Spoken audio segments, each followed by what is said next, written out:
Hello again and welcome back. You just joined me from my previous video and I'd like to just get straight to it.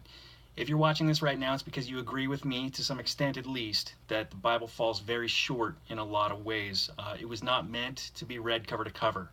There's nothing coherent about it. In fact, I believe it was organized that way so that we serf folk had to rely on the hierarchy within the church for, them to reveal the wisdom of the teachings and so forth. Basically, it was written in a way to make us normal folks dependent upon the church.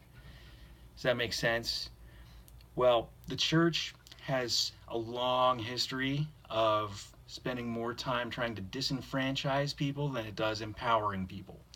In fact, if there's anything about the religion of Christianity that I find to be the least empowering, it's the church. And it's the folks in charge of the church who like to build their downline. It's almost like a giant MLM scheme. No offense to anybody who's involved in MLM.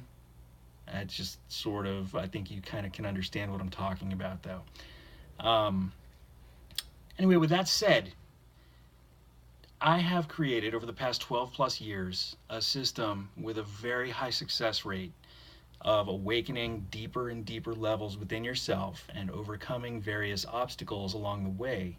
And I've kind of flavored it with the concept of the Force from Star Wars, and also with comic books, and even with magic such as Harry Potter and so forth.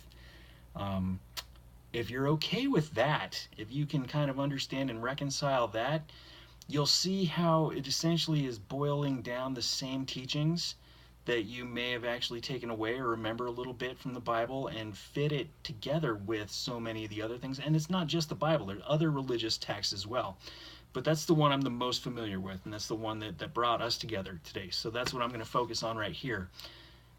12 plus year system of me essentially developing this thing, and it has worked miraculous wonders, not only in my life, but in the lives of a lot of other people.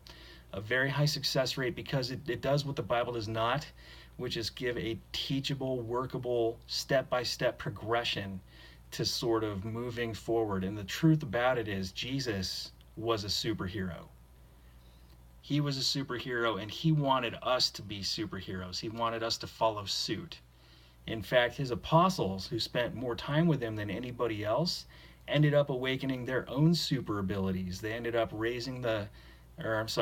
getting lame folks to walk again and curing blindness and so forth. These are incredible, magical, miraculous feats.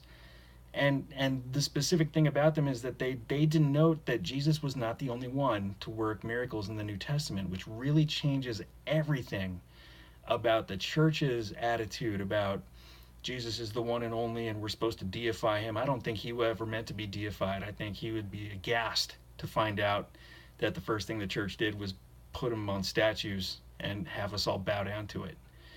That just doesn't strike me as the kind of thing that Jesus was all about. And I'll go 10 rounds with anybody who wants to challenge me on that any day. I really will. But that's not important to us right now. The point is that Jesus was a superhero. You too are a superhero. And I think that if you're watching this right now, you're ready to awaken that deeper level within yourself. So all you have to do, there's a little eye, either up here or up here. Go ahead and click on that. And within that, we'll open up a link to my website. Click over there, and the first lesson is waiting for you for how to sort of take control back and awaken deeper and deeper levels of yourself in order to become the superhero that you were born to be. I really hope that you take advantage of this, and I really look forward to seeing you there. All right, have a good one.